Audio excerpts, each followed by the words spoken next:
Hey guys, it's Infinity Games TCG back with another video.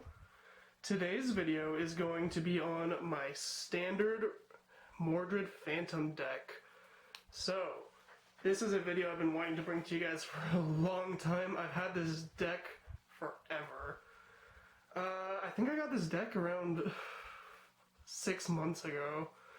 I was slowly building it through quarantine and it's pretty much done. There are a few more cards that I'd like to get.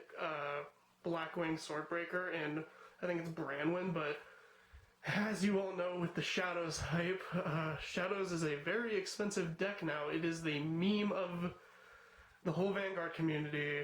It's honestly, it's pretty bad right now, but let's just get into this deck profile. This deck isn't the best it can be, but it's made with what I have. It's made the only way I can really make it right now. Will I upgrade it in the future? Yes. Will I get the new support when it comes out? Yes. Will it take time? Yes, but we have plenty of months until then, so hopefully everything will settle down and prices will go down. But anyway, let's just get right into the deck. So, our obvious starter is Full Bow. You could play the Revenger starter. I don't have it, so I just choose to play Full Bow. Here's the sleeves if you guys were wondering. It's like this black dragon, and then it's oversleeved. So Full Bow, basic skill. When rode upon, draw a card, and if you go second, you get a quick shield. These are the new things in Vanguard. Do I like them? Yeah, they're really good for discarding. I don't find myself actually guarding with these a lot. Most of the time, I find myself discarding them for abilities. But hey, they're part of the game now, so we can't really complain. Alright, so now that that's done, let's move right on to the grade 3s. So, it wouldn't be a Mordred Phantom deck without 4 copies of Illusionary Revenger Mordred Phantom. So this guy kicks butt. He's really good.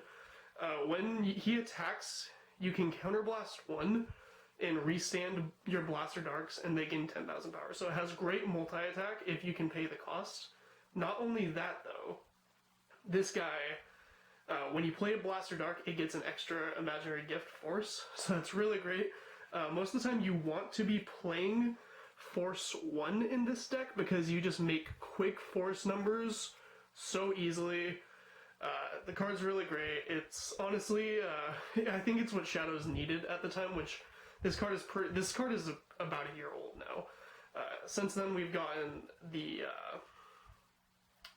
that Kanzaki unit. I can't remember its name, but we've gotten a lot of stuff. They revealed a lot of new stuff with Phantom Blaster Overlord and Luard. So this guy will get outclassed, but I still think it's a great card. So moving on. So the other grade 2 I'm running 2 copies of Danger Lunge Dragon. Danger Lunge is really cool because what he does is he's basically your Monarch Sanctuary Alfred for Shadow Paladin. If you are going first, you want to ride this guy first. So basically when you ride him, you Soul Blast 1, add a grade 2 from your drop zone to your hand. Basically, if you rode the Blaster Dark, you ride this guy, get the Blaster Dark back to your hand for Mordred. Not only that, he's also just a really good rearguard attacker. On Vanguard or rearguard, if you have 3 or more Imaginary Gift Forces, and you Soul Blast 1, this guy gains 10,000 power and an extra critical. That's really, really good. And your opponent cannot call Sentinels from the hand too, so that's just an extra bonus. This guy puts a lot of pressure on your opponent, and he's honestly just a really good card. I'm actually thinking about bumping him up to 3. Alright, the last grade 3 I'm running 2 Onyx Dust Dragons. So this guy's cool. He is essentially the Gordon, but he's also a searcher. So when placed on Vanguard or Rearguard, if you don't have a Blaster Dark on Rearguard, you Soul Blast 1 and Counterblast 1, search a Blaster Dark, call it to Rearguard. If this guy is in the same column as Blaster Dark, he gains boost. He is a 13 booster, and that's insane. He also has the Force Gift, so if you have to ride him, you can. He'll also just get you a free Blaster Dark, so that's just really great. Alright, that's all my grade 3s. Onto my grade 2s. So, it wouldn't be a Shadow Paladin deck without 4 copies of our Avatar, Blaster Dark. Blaster Dark is still a great ride target in this deck, because you discard 1 and he gains Twin Drive. But not only that, when you place him, you counterblast 1, your opponent's forced to retire something, so very simple. But this guy's still just really great, and he's the focus of the deck. Alright. Other grade 2s.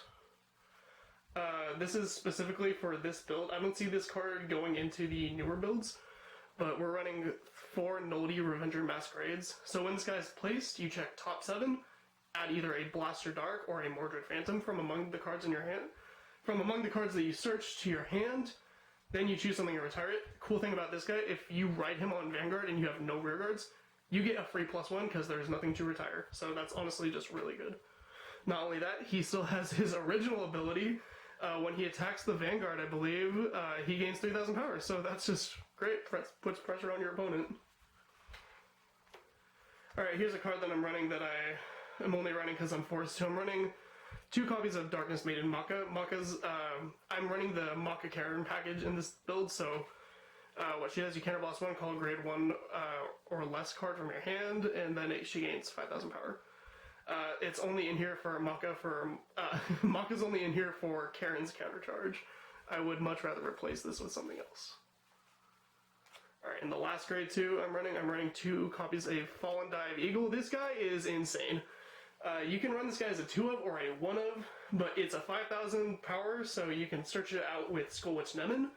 Not only that, but this guy, when your opponent's rearguard attacks, when this card intercepts, it becomes a complete card. That unit cannot be hit for the rest of that battle, which is awesome. This protects your Blaster Dark. When I find myself using this guy most is when I'm going against my friend's Valkyrion deck.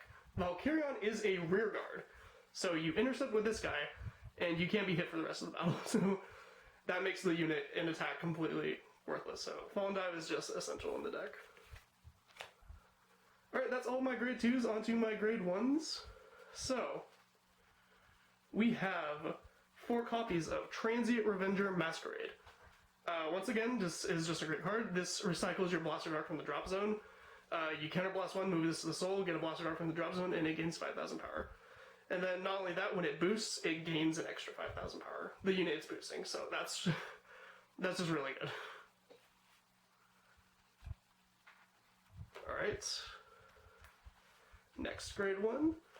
It wouldn't be a Shadow Paladin deck in standard format. You know, it wouldn't be a Shadow Paladin deck in general without 4 copies of Skullwitch Nemen. This card is busted. She is the meme right now. Shadow Paladins have become insanely expensive because of this card. This card even got reprinted as a rare, and it is still insanely expensive because with all the 5,000 cards you can just search throughout the deck and instantly call because of this card, Shadows are just busted. You can do Swordbreaker, or there's just so many new cards coming out, and it's just insane. She's a must-have. You have to have 4 of her. If you can't, I'm sorry. I'm lucky. I got my playset before this whole thing blew up, which she was even expensive back then, but now it's just ridiculous. So her skill, obviously, you rest her and then you call a unit with 5,000 power, and you cannot call the same unit. I mean, you can call the same unit, but you can't use the ability twice. Alright.